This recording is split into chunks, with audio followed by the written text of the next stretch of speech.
Welcome to the World Physiotherapy Congress 2021 Online Presenter Training Support Program.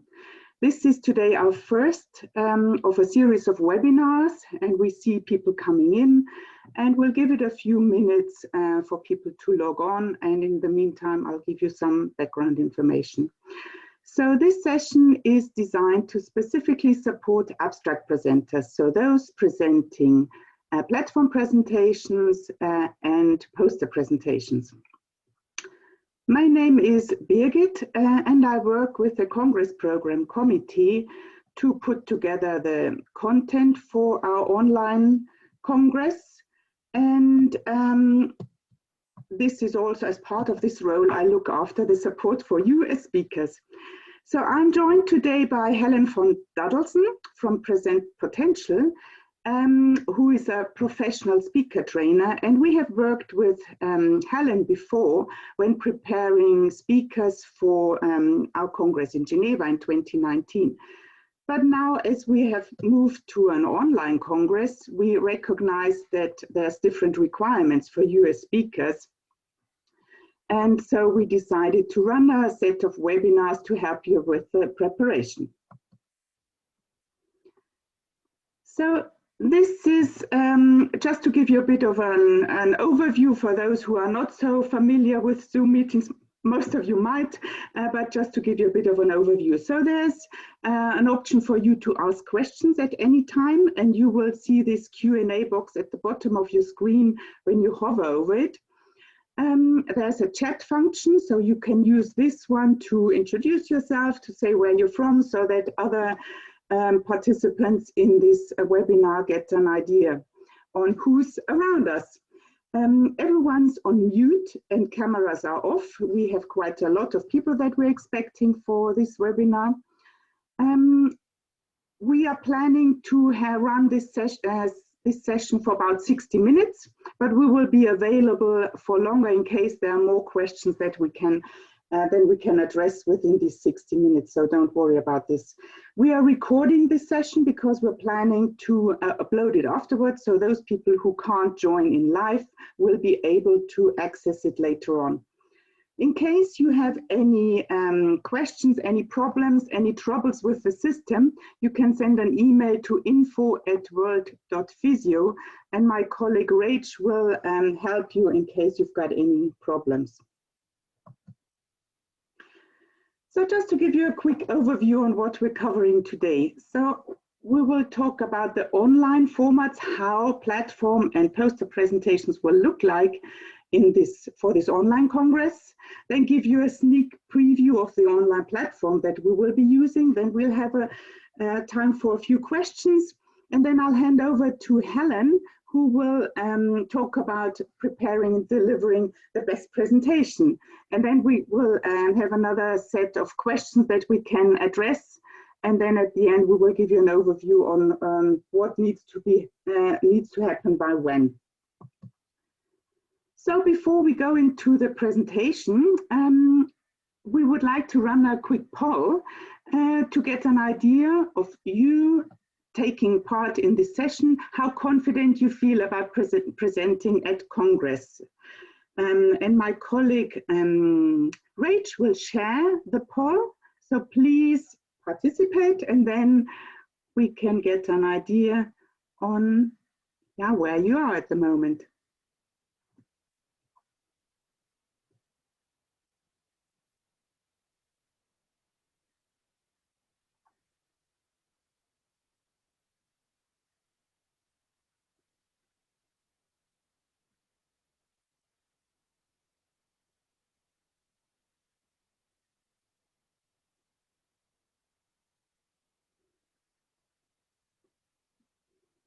So there's still a few votes coming in. We see that, just a bit more than 40% feel confident. Only few of you feel very confident, and we will come back to this question later on at the end of this webinar. Let's just wait for a few more moments so that everyone had a chance to participate in this poll.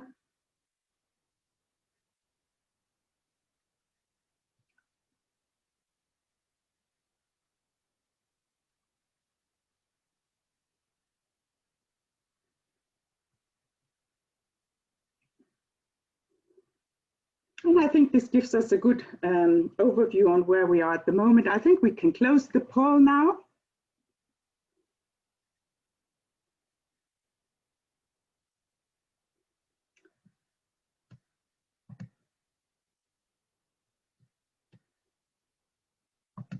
Okay, so then we can move on to the different session formats.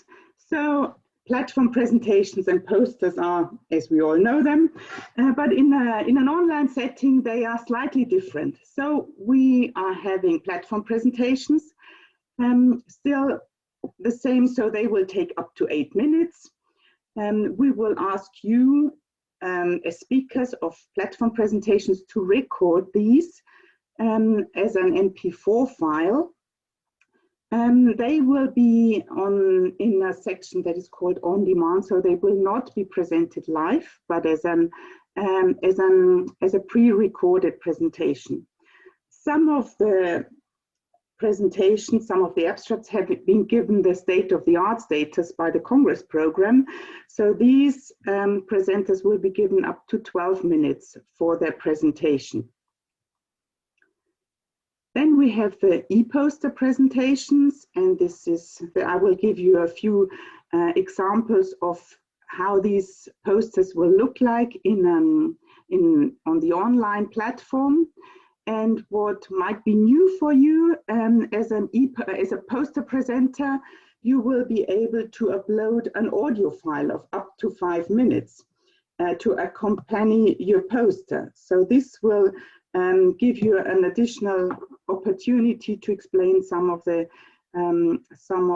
details. So as I said, the presentations will not be live, so there's no dedicated presentation time for you, but it will be, your presentation will be available throughout the 3 Congress days.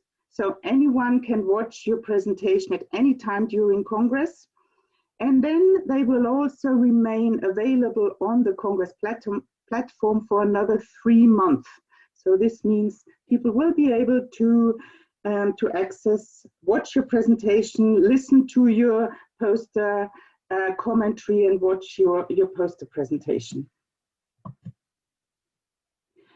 So this is a sneak preview of the Congress platform that we're using. So this is what will look on the landing page. So when people arrive, and you can see there are these different buttons on different sections of the platform, and you will be able to find posters and platform presentations under the on demand button.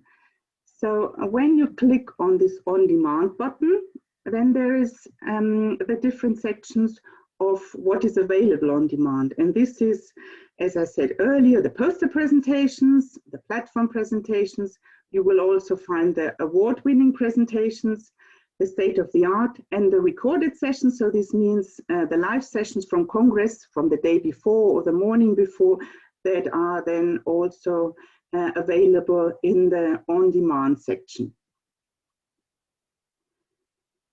So this is an example of a platform presentation and how this might look like on the Congress platform. So it will have a movie file, and if possible, we encourage you to image capture so that those watching your presentation can also see you next to your slides, because this is much more interactive. But Helen will talk about this later on in our session.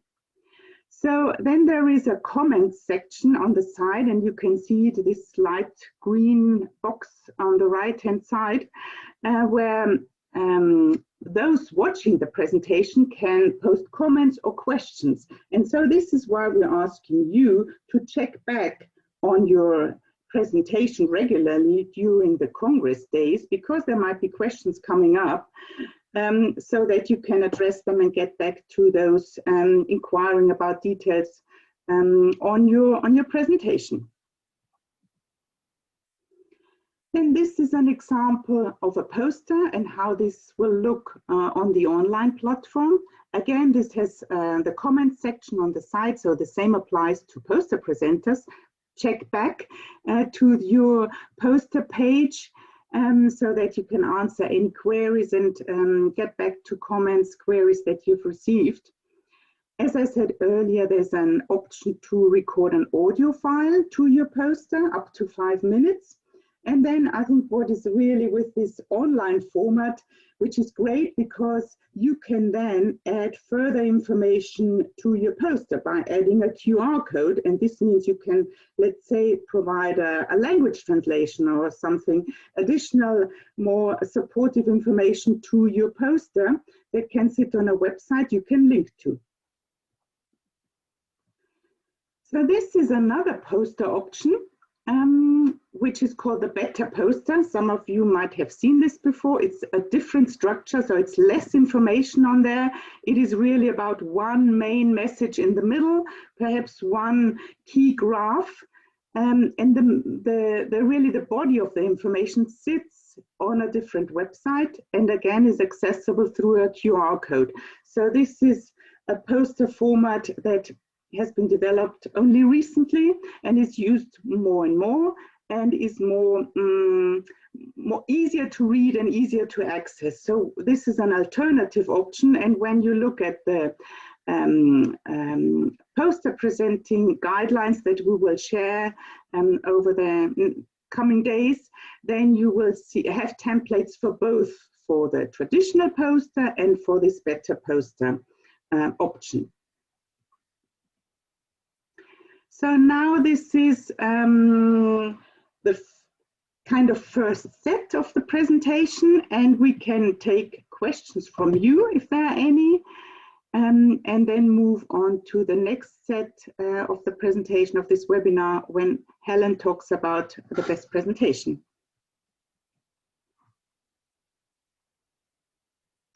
So I can see a question here saying, will there be an opportunity for Q&A for presentations posters during the Congress? So there is no, as I said, it is not a live session, but people can watch your presentation at any time, so they can ask questions at any time. So when they watch it and they are in a different time zone than you are, they might ask a question 3 o'clock in the morning, your local time. So this is why we have the comments function where people can ask questions anytime. And this is why I stressed to check in on your session page, so on your individual page where you will find the questions.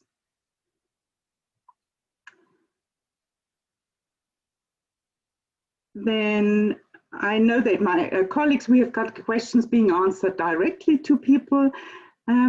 The poster template available, whether it is available on the Congress website. At the moment it's not, but we've almost finished the preparations for these guidelines, and they will be shared with you as speakers so that you have access to the guidelines.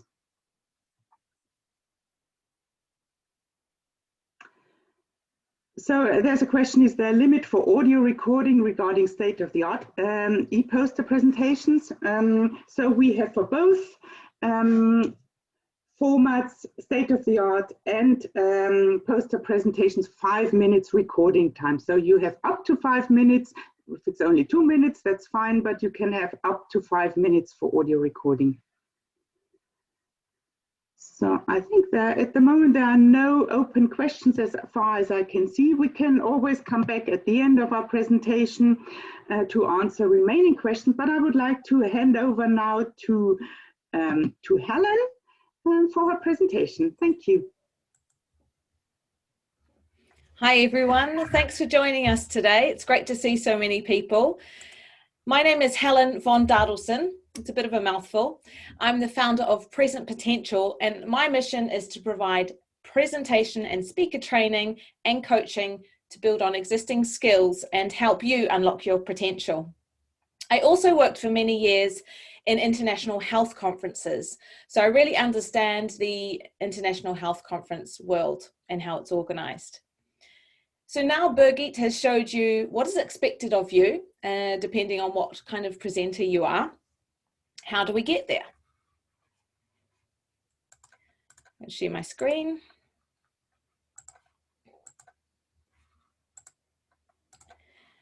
So today I wanted to cover different elements of putting a great presentation together. We're going to really give you the tools so you can go away and put a great presentation, whether it is an abstract presentation, a platform, or the e-poster. We really want the presentations to be as professional and engaging as possible on the online space. So we're going to cover firstly virtual presenting, because it is different from in-person presenting. Then I'm going to look a little bit at the audience, who will be listening or watching your presentation. Some tips on how to structure your presentation, especially focusing on different ways of opening and closing it. Then we're going to look at the PowerPoint. And when I say PowerPoint, I mean Keynote, Google Slides, etc. And then look at a few elements of how to record your presentation. So first, before I start, you remember when you registered for this webinar, you were asked, what are you most worried about when presenting on camera or virtually? And these are the results that came up. They're not surprising to me. The greatest feedback comes is that it's challenging when we don't have the feedback from the audience itself. We're sitting in our houses or in our offices speaking blindly to a camera, and it's kind of different from being in a conference room when you have all your peers around you.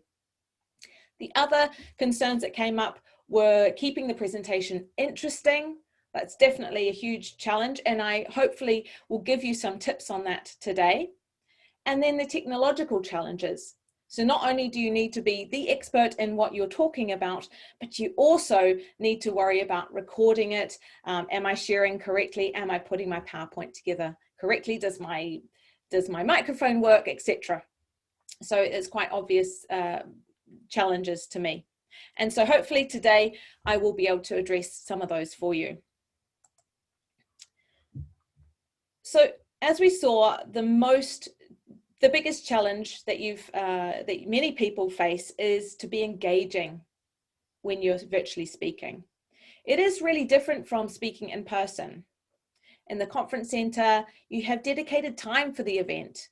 The audience have traveled there, they've put their out of office message on. But in a virtual event, they often haven't taken time off, and they're trying to fit in, seeing as much as they can from the Congress into their already busy schedule. So we really need to step things up and make it worth their while to tune in. And of course, the audience may have many other things vying for their attention. They have other sessions they want to watch.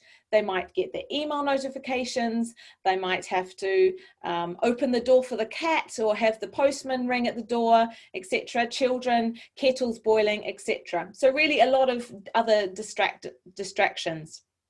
So the most important thing is to keep your presentation lively. You want to give more energy and passion than you would if you were presenting in the conference center. The camera seems to dumb down or dull out a little bit of our energy. So in fact, we need to give more rather than less. And that's not necessarily natural for us. How do we do this? A couple of really simple tips. First, either stand up when you're presenting, which already gets the blood flowing and the energy going and your oxygen is freer to move. The other thing, if you're sitting down, you can actually be on the edge of your chair and grounded and engaging your core. You know more about this than I do, being physios or involved in that world. So being on the edge of your chair makes you feel ready to go, and you'll naturally give more energy. The other thing, and hopefully you'll see me do this throughout the hour, is looking directly into the camera.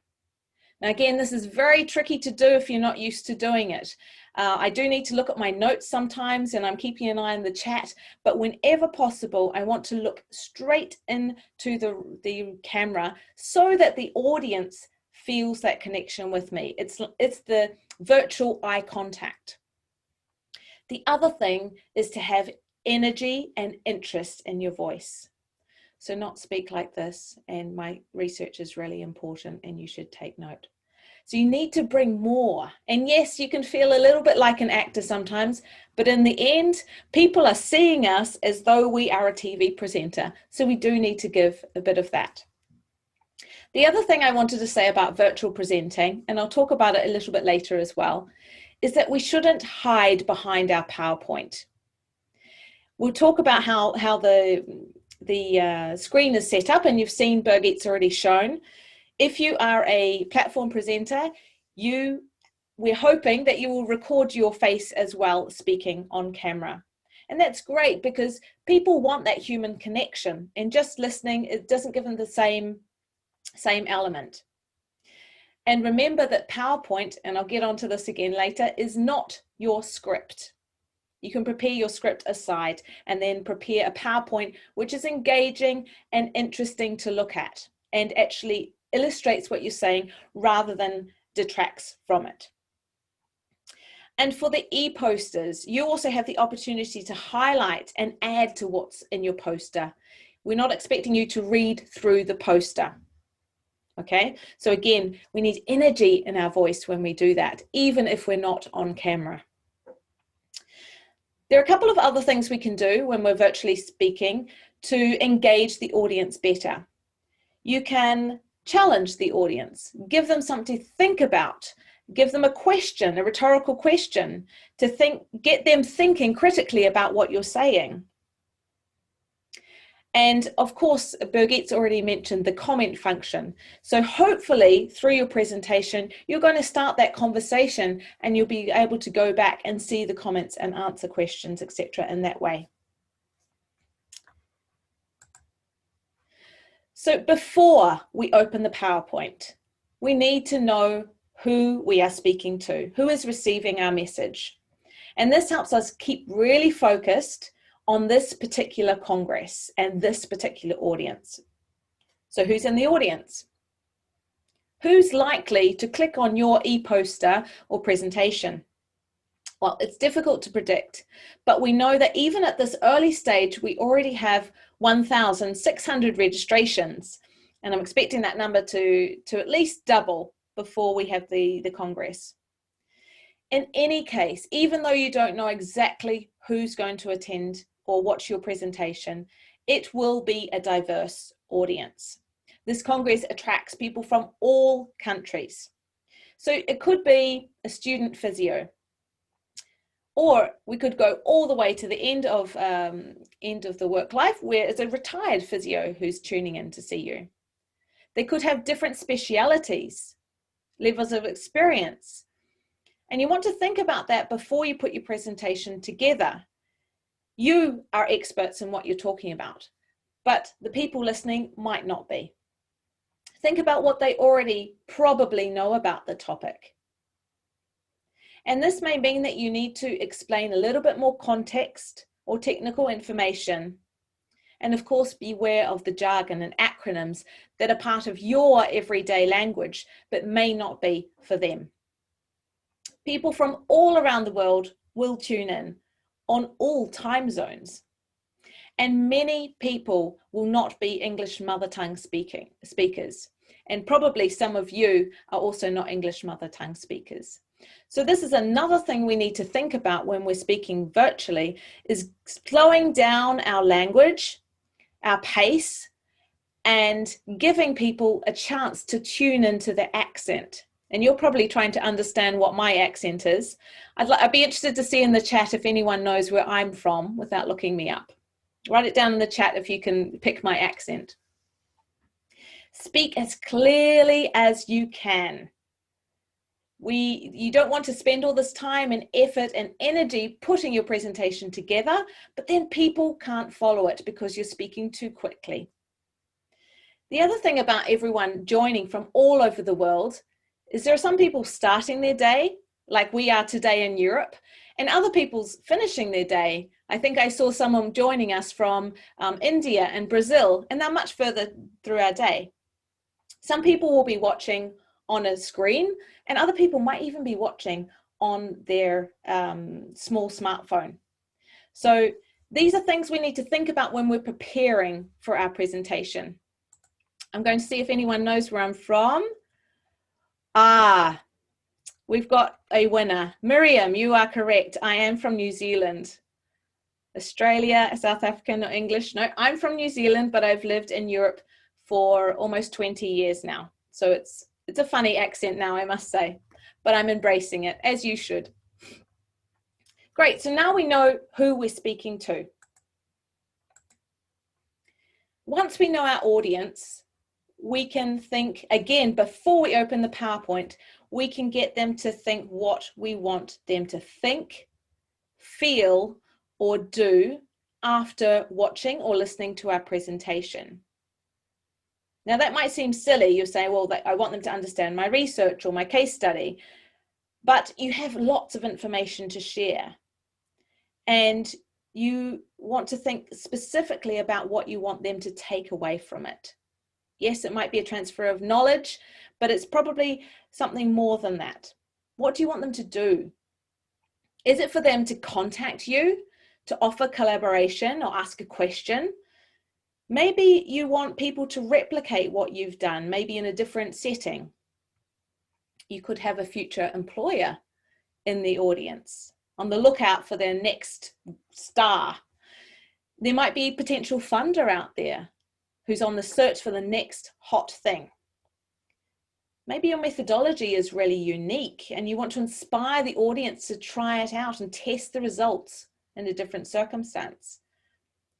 The point of you presenting is in person or virtually is really to give the human element, to bring your research or your project to life.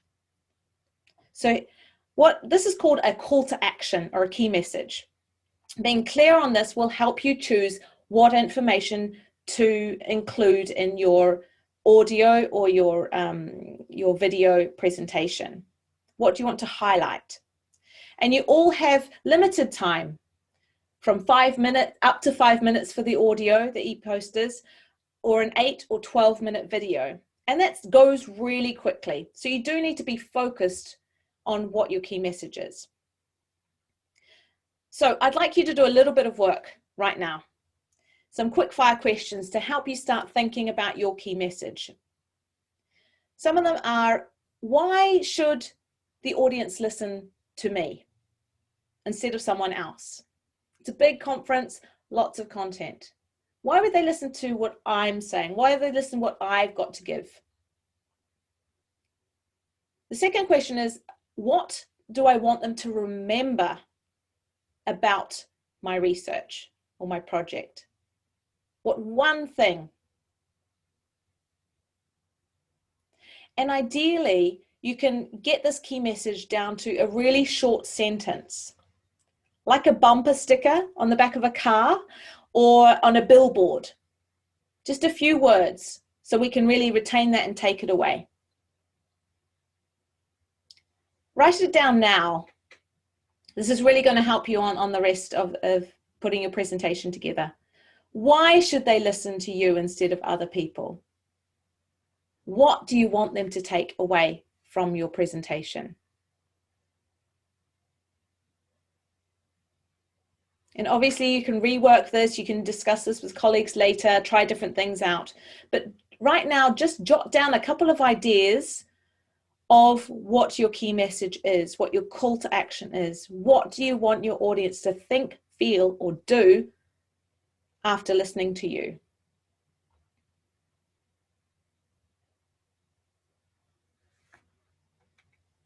And you'll notice that we do this before we open the PowerPoint software. And that's really important because I know what it's like. We open the PowerPoint and we start playing with fonts and finding a nice picture and we totally lose our focus. So really be clear on your key message before you do anything else.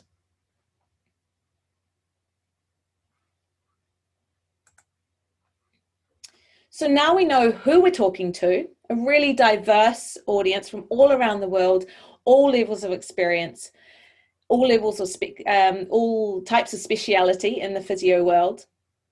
We also know where we're taking them. That's what I talk about, the call to action or the key message. It's like the end result where we want to take them on our presentation. Now we need a strong structure to help lead them there. And it really depends on how much time you have available and where you're leading your audience to. Is it the so what of the findings of your research? Is it the implications of the field? So hopefully you've got some ideas of a key message or a call to action already written down. Now I'd like you to think of 3, maximum 4 points that you absolutely need to include in your presentation so that you can take them to that key message or call to action. And this way we only have 3 or 4, then we can properly concentrate on them, explain them well, illustrate them well, and leave everything else out. What immediately comes to your mind? Which elements do you absolutely need to include? Write them down.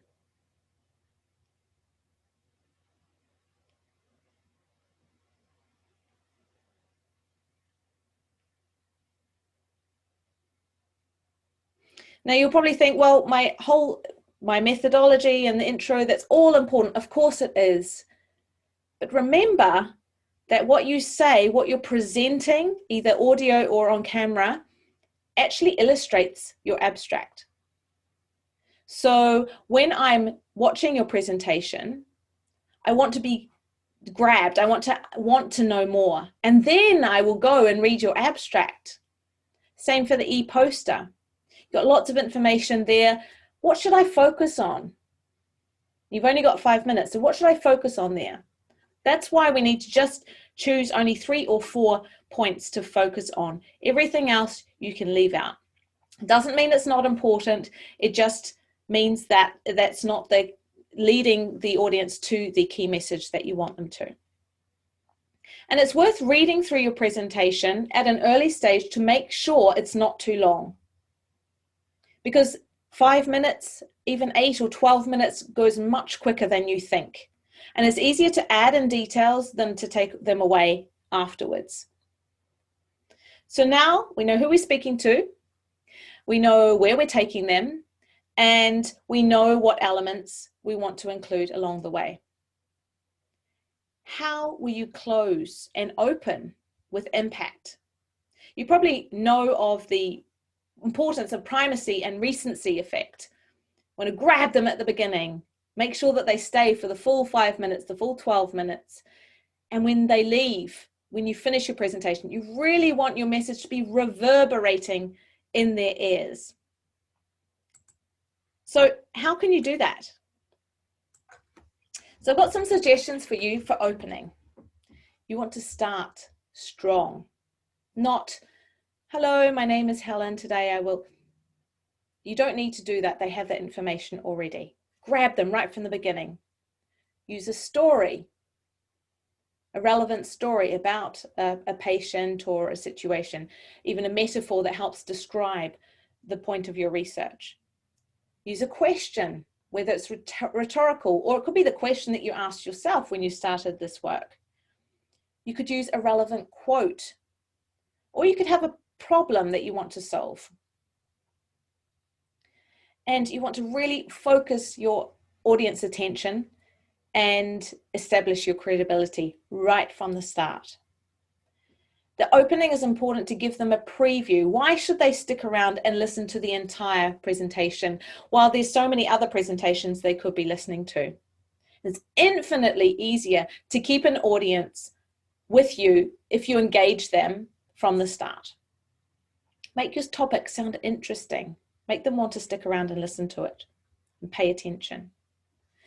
So that's the beginning. And once you've got them, they're more likely to stay with you. Obviously, you don't want the end to sort of peter out either. So for the closing, you can summarize your main ideas. Leave the audience with a challenge or a resolution, maybe a resolution to the problem you posed at the beginning. Link back to the opening whenever you can. That gives a nice sense of resolution for the audience. It's sort of the circle being closed.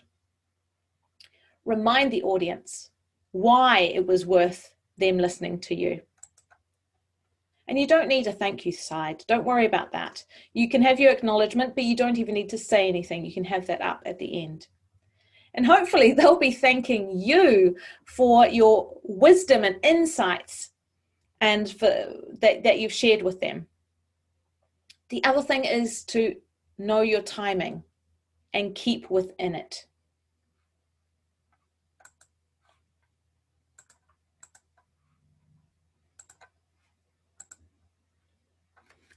So notice we've already defined the audience and structure before we open our PowerPoint.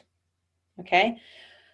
Our PowerPoint, whether it's a presentation slide deck for the platform presenters or an e-poster, it does not replace the presentation. It does not replace what we say.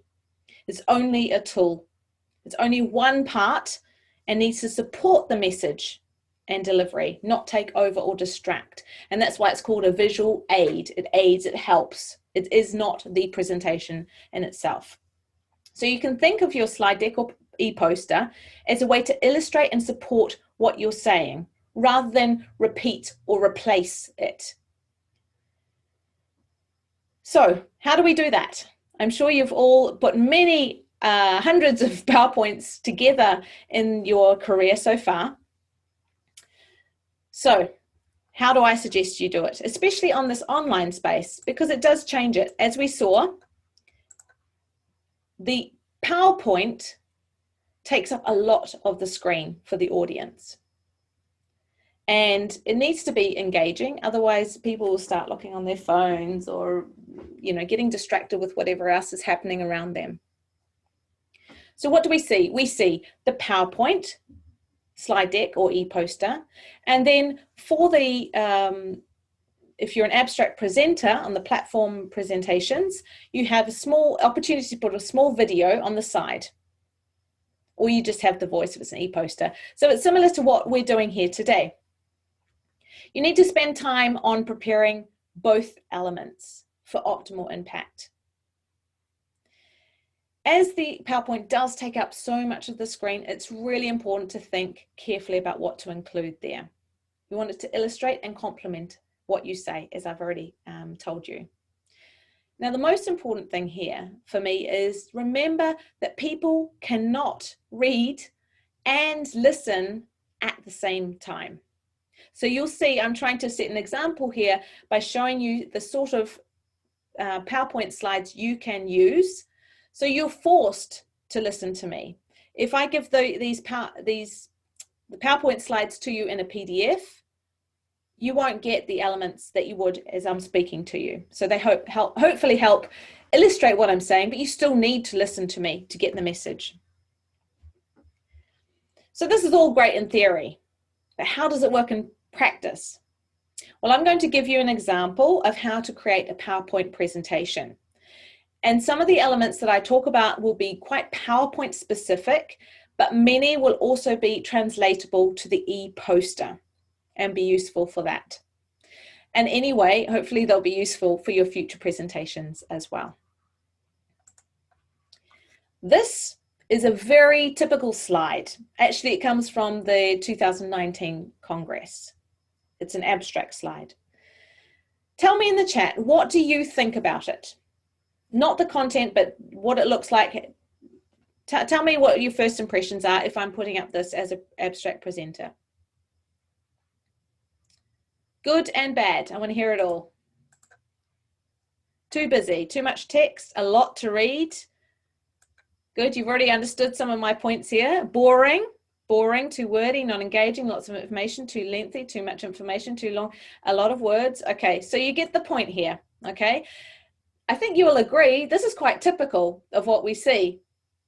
But you see, do not highlight, exactly, too much information, a lot to read.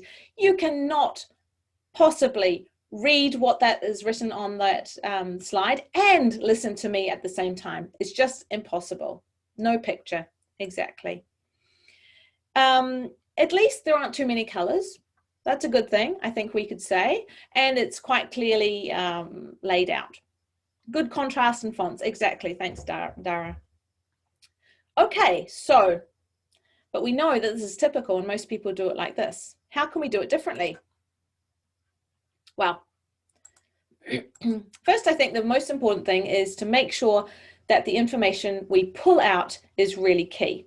And for this one, I did find that it's quite logical, 3 points that you could include, but they basically become your script. Okay? If each of these messages merits it, you could have 1 slide per sentence or idea or message. However, for this one, I don't think personally they merit 1 each, especially because, you know, with the abstract, this is usually at the beginning, you're explaining the context, etc. You probably don't need 1 slide for each. So how could you do this differently? Here's an example. We all know that long bouts of sedentary behavior, especially sitting, has long-term detrimental health effects across the age range. My colleagues and I wanted to identify the key physical, physiological, and psychological outcomes that were influenced by acute periods of inactivity. Our findings show the importance of avoiding prolonged bouts of sedentary behavior. Ultimately, we want to get the message out there to inform older people, professionals, and organizations working with older people and policymakers on what duration of sedentary behavior will lead to adverse outcomes in older people. So what did I do? I actually took the main points from the abstract, from the one before, and I used them as my script. I probably should have simplified the language a little bit because it was difficult for me to say. It's more written language than spoken. So I took those bits and I told them a little bit more like a story. I made it conversational.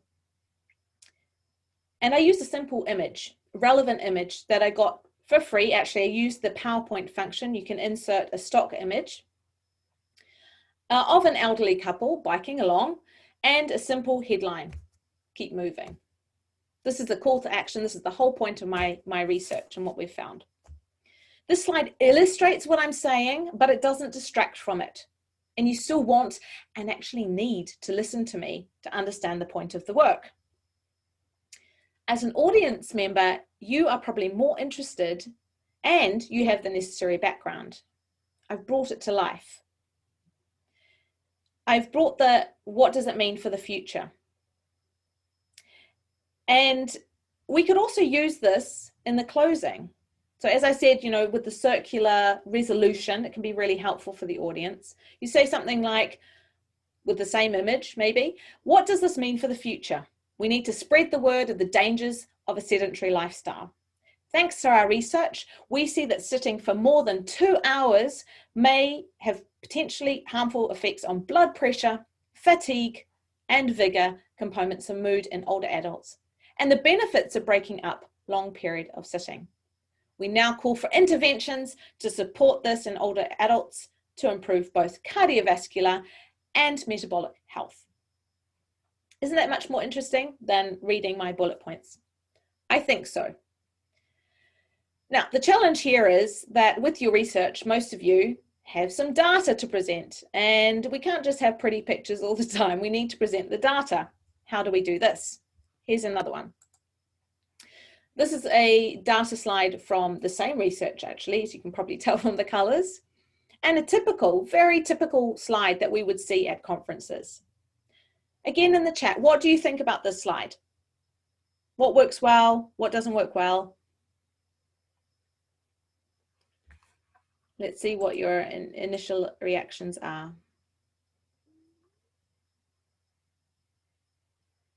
Too many colors. Yeah, the colors are distracting. To see the good statistical findings, too much information, a lot of information. It's not clear what to look at exactly. Nice colors and contrast, but too busy. Too much information, distracting, too much to process, too much information. Well, imagine looking at this and I'm talking at the same time, which I'm doing. You have to work really hard to decipher what these 2 graphs are showing. Too much information, don't know where to look at first, not clear. Okay, if you're interested in know the issue, sure, but you can always do that after the presentation to look into those details. Difficult to read. Too many colors, info very small. So I think you get the point.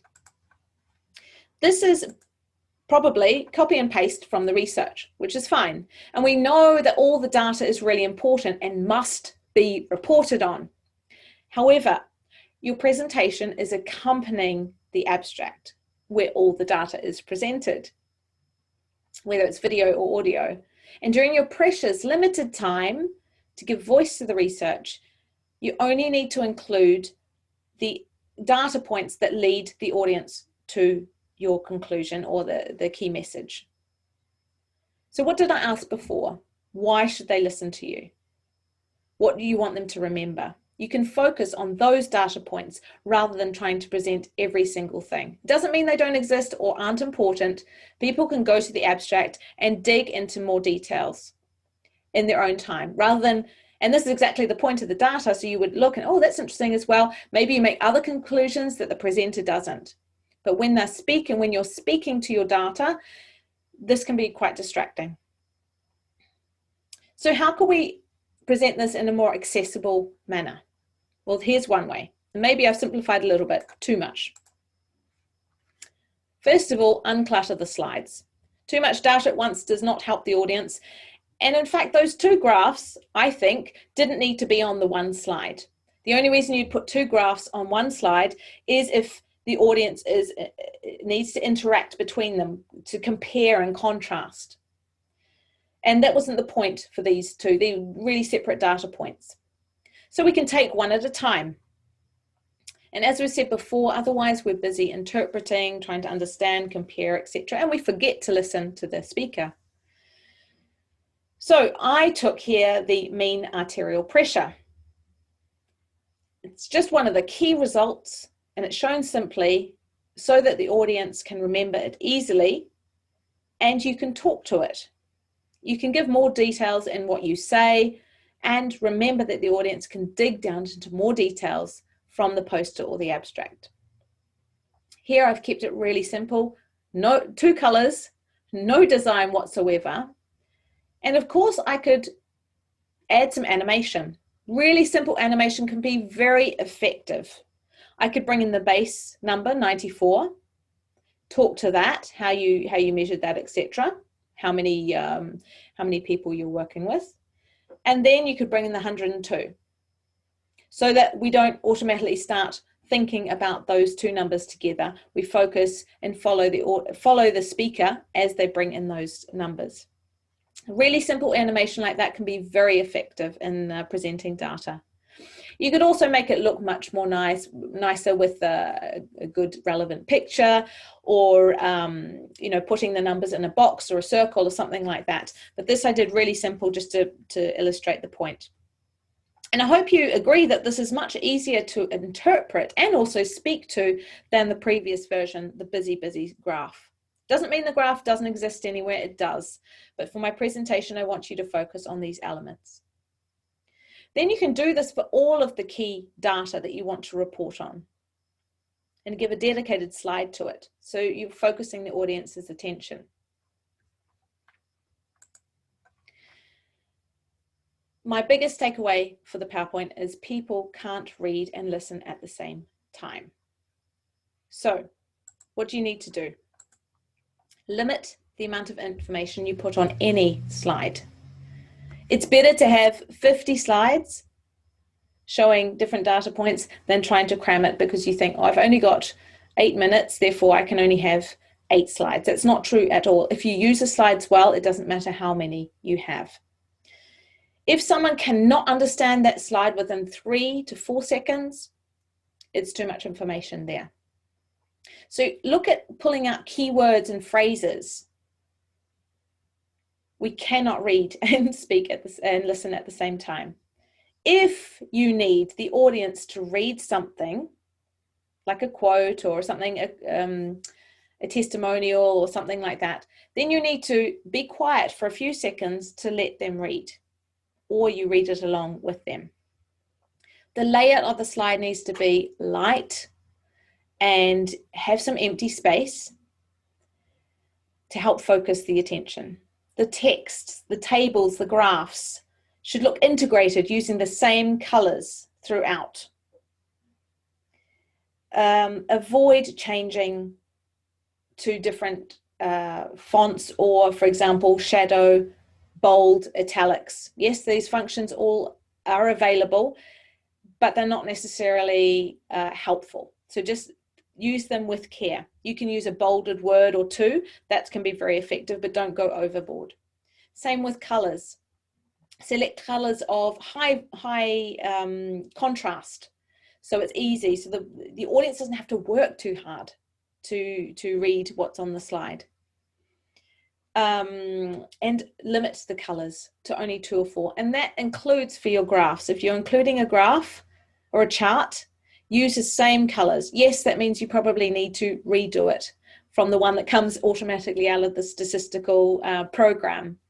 But anyway, this will challenge you to focus on what data points you actually want to include in that slide. Then use images whenever possible. Humans by nature are visual creatures. You all know the saying, a picture paints 1,000 words. Well, that's true. And using images rather than words can really help the audience remember and quickly get the point of your presentation. Get relevant images though, and high quality images. And now it's great. There are so many websites where you can get royalty-free, great quality images that you can pop into your presentations.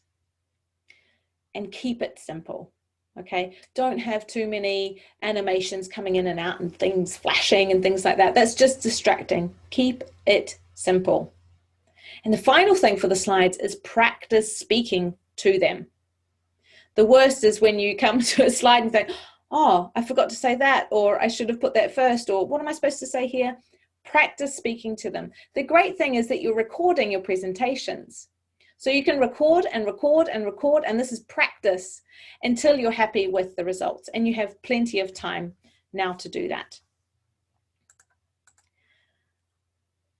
Okay, I wanted to just pause here briefly and see if there are any questions on the PowerPoint, because I did cover it very quickly and gave you lots of information. Some websites from Anne. Yes, there's Pixabay. It's a good one. Let me just, there we go, Pixabay, or within PowerPoint as well, there are stock images. What are some of the other ones I use? I usually use Pixabay. Don't know, Birgit or Rachel, if you're used to using one. I use Pixabay most of the time, honestly. Very good. Do we have any questions about anything I've covered so far? Thoughts on infographics? Do you have any links? I think, Shaza, that's a great question. I think infographics can be fantastically powerful. Totally recommend them. Do I have any links? No, I generally create my own infographics. You know, I use the simple icons. They're called icons. Yeah, icons in PowerPoint. Bring them in, make sure they're the same color and nice and neat and clean. And they can be very powerful ways of describing things. Yes. Where can we get samples of e-posters? So the World Physio will send you, I believe, Birgit, you're nodding, will send the examples to you so you can see what that's like. I really recommend that if you have an e-poster, to have a look at the better presentation, better poster, sorry, hashtag. I had a look a couple of weeks ago, and it'll challenge you the way you're used to doing things, but I think it can be really effective in terms of getting the message across in a short amount of time and really focusing the audience's attention on the elements you want to get across to them. To what extent for the 5-minute videos related to poster presentation can we also use images? So when you're talking about the e-posters, you're not allowed to use a different PowerPoint. All you have is the e-poster to speak to. So here I would recommend that, again, the design of the poster needs to be very clear and focused. And then when you speak to it, you can say, for example, in the top right, you will see this, this graph which illustrates X, Y, Z, etc. Does our video go along with the PowerPoints? Yes, and I will talk about that next. I will talk about that next, about how the video. How good. Any other questions? Birgit, did you want to add anything there after seeing that or hearing those questions? Yes, there were a few questions, one on the platform, whether there would need to be a separate audio file. So this is one file. So you send an MP4 file, which includes your presentation, your slides, and the audio at the same time. So the audio file we were referring to was only applicable for the e-posters, where you have one static image, and then you have additional audio commentary as an MP3. Right, good. Did that answer that question there? Thanks, good. Great. So I feel like I've covered that all very, very quickly. I hope I didn't lose you, but please stop me. And as we said, at the end, we'll be available for additional questions as well. So great, you have your presentation ready, you know what you're saying, you know who you're talking to, you know where you're taking your audience, you've got a beautiful, clear, focused presentation. Now you need to record it. Lights, camera, action. So what do we need to think about here? And it is very important. The first thing is the camera. Now, usually your laptop camera is good enough quality. If it's not, if you see that you're pixelated or the colors aren't clear, then see if you can borrow a different camera from someone. You probably have someone around you who has a better quality, whether it's your institution or a colleague or friend. You have time to organize that. So that is something that's really important. Get a good camera if your built-in one is not good enough. But honestly, most of them are. So you've got a good camera. The next thing is setting it up correctly. Now, often, I've got a little clip-on camera so I can play with it a little bit here. Often, we see presentations like this. Have you seen this before? Okay, or like this. This means the camera is not set up correctly. Same thing here. Okay, if you can see too much of your ceiling or too much of your floor, the presentation, the camera is not set up correctly. What you need to do is find a space where you can put your laptop or your camera at eye level and flat on eye level, so not looking up or looking down. That might mean you need to put your laptop on a pile of books or on a shelf or a box or something. And that's what I do sometimes when I'm not presenting in here, my little home office. So that's really important because it changes, it distorts the face and it just doesn't look professional, and it's an easy thing to fix. So that's the camera. The next thing is lighting. So this is great. I've got a great example here. Natural light is fantastic, but if you have it behind you like this, it doesn't properly work. You look like a silhouette. Okay, so it's worth thinking about the time of day that's appropriate and the right positioning. Ideally, you have light which is behind your camera, illuminating your face with not too much shadow. And this might mean that you need to get your bedside lamp involved in the picture, or you need to find a better space in your office or in your home and play with that a little bit. Natural light is great, but it's not very reliable. If it's face on, it can be lovely, but at the right time of day. I could not present right now because it's too bright and I would not be able to see the screen and read what I want my notes to say. So play around with it. Put on more light than not. Okay, check with someone else if you're not sure. The other thing is obviously sound. So again, most modern laptops have a good enough built-in microphone. However, they tend to pick up a lot of background noise. So if any of you are in another session where you're presenting live, it would be worth having a plug-in a headset. In saying that, even for these presentations, you need to see what kind of quality voice you get from your microphone that is built into your laptop. If necessary, plug in even the ones in your ears or a cask headset to improve the quality. It is important. No one's going to listen for you for 12 minutes if it's crackly or they can hardly hear you because you're speaking like this.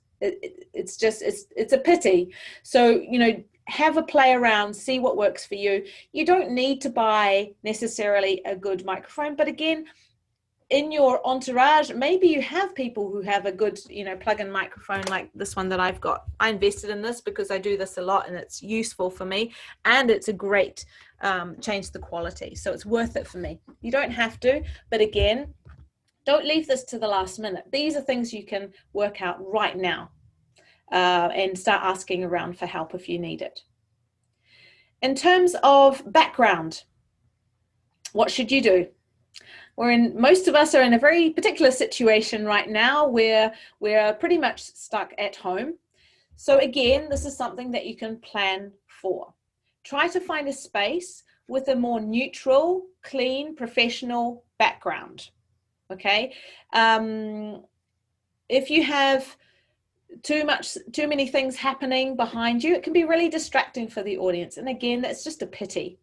So that might mean you need to sit at your table, or to be standing in your corridor if you have enough light, to find the right space for you. Now, some people like using virtual backgrounds. My take on virtual backgrounds is they can be a little bit, I would say, dangerous. You know, I'm sure you've seen people sort of fade in and out of the space. Unless you have a very flat surface behind you or a green screen, then I think stay away from virtual backgrounds and try to find a space that works better. Now, the other thing with the setup is what you wear. Now, you do not need to be in a shirt and tie. You can if you want. The important thing is for you to feel good in your space so you can perform well. So wear what you feel comfortable in that looks professional. You can actually, World Physio told me that they would be happy to see you also in your traditional costume if that's something that you would like to put on. Make sure that the colors are not too busy though. Okay, block colors are much easier for the camera. If you've got lots of patterns, it can distort things, especially on a not very good quality connection for people. So, but do think about these things as well. Once you've got your setup, remember what I've already said, eye contact. The eye contact on the virtual world is looking straight into the camera, and it does require some practice. Some people like to put a picture, a photo, or maybe a soft toy behind their camera to remind them and help them feel like they're actually talking to someone rather than into the void. So that might be worth you trying out as well. And really take the time to get your setup as good as you can within the circumstances so that you feel comfortable and so that you look professional and you're giving it your best for the recording. Just take a minute now to note down what, if anything, you think you need to look at in terms of your technical setup. Do you need to find a better place in your room or your office? Do you need to borrow a better camera or a microphone? Do you need to maybe move around the lighting a little bit to make sure you have enough light? Is there a better time of day or maybe night when you can control the elements a little bit more? Then have you scheduled time in your calendar to practice? Not on the 10th or the 11th of March, please. You should be aiming to definitely do this before the end of February so that you can deal with any last minute glitches and if you need to re-record. And it is recommended that you record and re-record. Have a look at what it looks like from the audience's perspective. Maybe you also need to ask for help from someone, a friend, a colleague, or someone in the household who can help you set it up or hold the camera or whatever it is. And then practice. Practice until you're comfortable with your setup and your content and moving your slides and speaking to camera and all of these things. It's worth scheduling time to make sure that you're practicing. Make sure that you have enough enthusiasm and energy. Sometimes it will feel like you're giving too much, but you probably aren't. Because as I said at the beginning, a lot of the energy gets sucked out from the camera. And then you're ready to record. So how do you record? Well, personally, I find the easiest is to do it on Zoom because I'm familiar with Zoom. So here you would set up your own meeting and you would have your PowerPoint ready. You would share the slides and then you would hit record. Okay, and you can record in the cloud or on your local computer. But you can also use MS Teams if you've got the Microsoft suite. You could use Loom. You could use WebEx. You can even use the inbuilt apps that you probably have on your computer. So what you're looking for is, for the platform presentation, is an application that can share screen and capture video at the same time. So we can see your beautiful faces as you're speaking. If you are doing an e-poster, as Birgit was saying, all we need is the e-poster and the audio capture. So that could be on the same apps or not, but just without the video. And there are lots of instructions available online for all of these tools. So again, don't leave it to the last minute. Make sure you know what you're doing, or you bring in someone who can help you do that. And do some trial runs, some practice runs to make sure that you've got the best capture, the best recording as possible. Are there any questions? I saw a few questions come up here now. Is there a due date to upload? Yes. Birgit will talk about the due date after my presentation. Good. Oh, Birgit's onto it. She's answering all the questions too quickly. Do you have any questions or concerns around the virtual setup and your recording of your presentations? Don't be shy.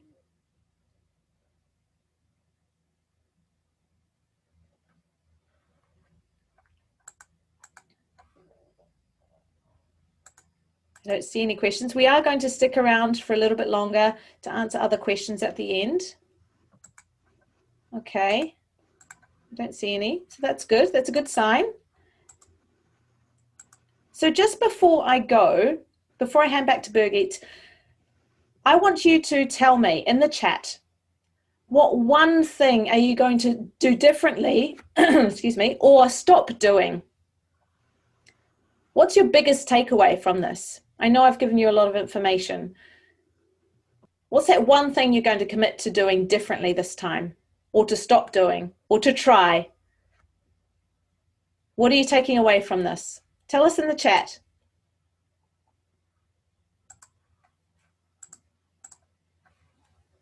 Reduce words on your slides. Yes. Practice your presentation repeatedly. Yes. Less text, less text. Focus on the main key message. Oh, I'm so glad that you got that. People cannot read and listen at the same time. Yes. So keep it simple. No virtual background. Need to practice in time. Yes. And practice to make sure you're within the time you've been allocated. Bring in better pictures for PowerPoint. Reduce the words. Less is more. Key message in my head in my PowerPoint. Great. Be more impactful. Yeah, it's a great opportunity for you to showcase what you're doing. Try to use storytelling. Yeah, storytelling or a metaphor. We didn't talk about that much, but that can be really powerful to engage the audience on a human level. Open and close the presentation with impact. Do not open PowerPoint yet unless you know what you want to say. Yes. Try to talk to the camera. Focus on how to start and close. Not just read the text for the audio. Make it interesting. Have energy. Yes. No presentation. Oh, that's challenging, Claudia. I'm not sure what that means. Maybe you can tell us more. Perhaps use better posture. Yes. Simple main points. Engage with questions. The slide deck is not the presentation. Yes. Know the top 4 elements and describe them. No personal presentation. Ah, right. Yes. So that's what I said at the beginning. You don't need to explain to people who you are. On the platform, they will be able to see your name, your institution. I guess you probably have a little bio as well in there. So you don't need to waste your precious time talking to that. Great. Thanks, Claudia. Good point. Be enthusiastic. Engage the audience before starting the PowerPoints. Yes, I got it, Claudia. Great job. So good. I'm so glad that you took something away from this. Really powerful stuff. It's not easy, but you're on to the right track. And I can now hand back to Birgit. Thank you, Helen. There was a question on video editing software, whether there's anything that you would recommend. Sure. I have used various apps for this. Firstly, yes, it is allowed from what I understood from Birgit. And this, for people who don't know what we're talking about, you know, when you start recording and then you're like, oh, but I need to share my screen. You want to cut out that sort of messy part at the beginning or at the end. Okay, for example, or maybe you start really well one time and the rest wasn't very good. So maybe you want to put two recordings together into one file, the best recording. So that simple editing is okay. I have used, and I'm not an editor at all, but I have used, I'm looking on my laptop here, OpenShot Video Editor, which is an open source application, which is pretty easy and quick to use, I must say. I know that on the Mac, you also have the built-in function, which works pretty well. And the other one that I use on my laptop is,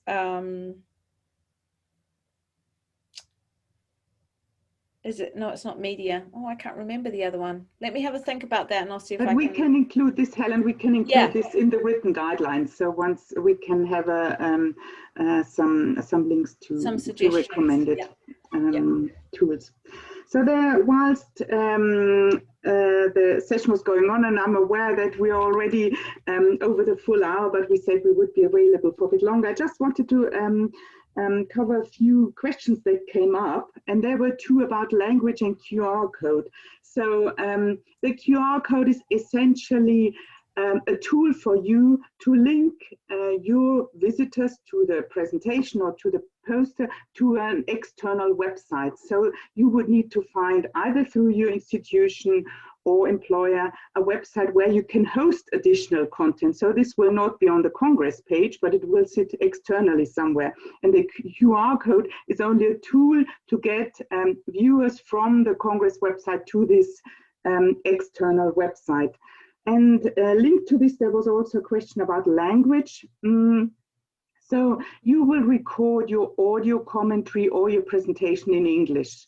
So this is our common language on Congress. If you would like to provide additional language translation for your poster or for your platform presentation, you can do this, but this will be as an add-on accessible through the QR code. So this is really important. Your presentation will need to be in English, your audio commentary to be in English, and if you want to provide additional languages, this can be done, but would need to sit externally and can be accessed through the QR code.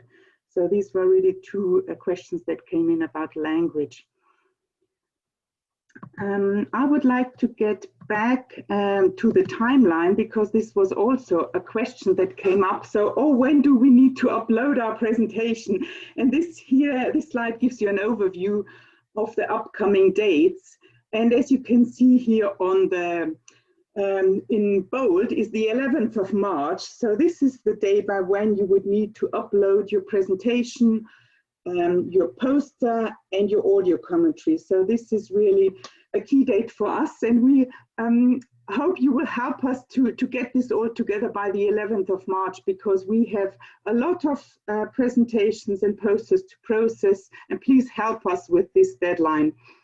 The overview also gives another few dates. So end of March, the embargo will be lifted on abstracts, and as you all know, the live days for Congress will be from the 9th to the 11th of April.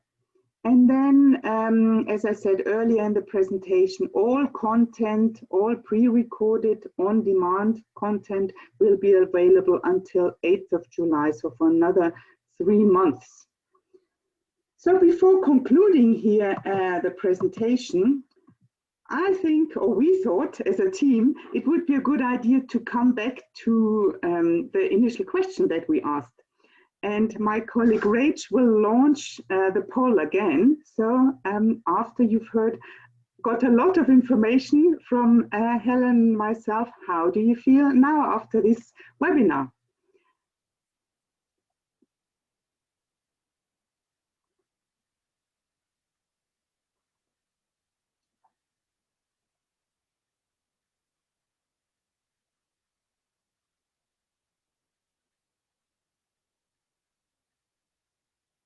So people are still voting, but perhaps you remember from the beginning, there was a 43% of webinar participants who felt confident and only a very small share who felt very confident. So what I can see really that this number has increased quite a bit. So at the moment, 17% very confident and 57%. So really more than half of those of you who are participating, okay, not very confident, is a small share at the moment, but hopefully when you take on the advice and the tips and guidance that Helen has given you, this will increase. And the advantage, as you said, Helen, is really that people can record and take their time in recording and making sure that they're happy with the setting. So I think this looks good with the poll. So we have 87% of the people who have participated in the poll now. So I think we can close this. It gave us a good picture, a good overview on where we are, on confidence levels. So I think at this stage, it is really for me to say thank you, Helen. It's really much appreciated. So you gave us so many tips and so many ideas. So I feel now, I think, oh, I could have done so much better in our presentation, but I think we learn as we go along. So really helpful for all your guidance. Also, thank you to Rach, my colleague in the background, who was helping with setting all the presentation up. Also a note, I think it is important for you, this was the first set of, the first webinar that we conducted. There will be others tailored to different formats of the Congress. So for people who are speaking in focus symposia, workshops, seminars, so those who have a presentation and live discussion. And then we have a separate webinar for those involved in sessions where there is no PowerPoint, so where there's discussion sessions and inspiration sessions. So if you're interested in other webinars, please check out the website and sign up for these if they're relevant for you. Yes, we are really excited about this new format. Let me just quickly, before we close off, go back to the questions, whether there's anything coming up. So there was a question, specification for e-poster. So we will have this in the written guidance on the format, etc. We will provide this and send it with you. When can we expect to receive the written guidelines? So we have finalized these and get these out to you as soon as possible. Then there was another, I think I need help in designing the poster or using a format. So this is where we said we will provide in our guidance, we will provide a template that you can use if you do not have one from your institution or from your employer. So you will be able to use the template that we have. Okay, so I can't see any more questions at this stage. If there are further questions that you have, you can either join in. We will have the same webinar on abstract presentations again next week on Tuesday, 23rd of February. I won't mention a time because I'm aware that you're all in different time zones. So if you would like to join this again, you're welcome to do so, or you can watch the recording that will be available also soon. Okay, great. So thanks a lot. Looking forward to seeing you all at Congress in digital and online world. Thank you. Bye-bye.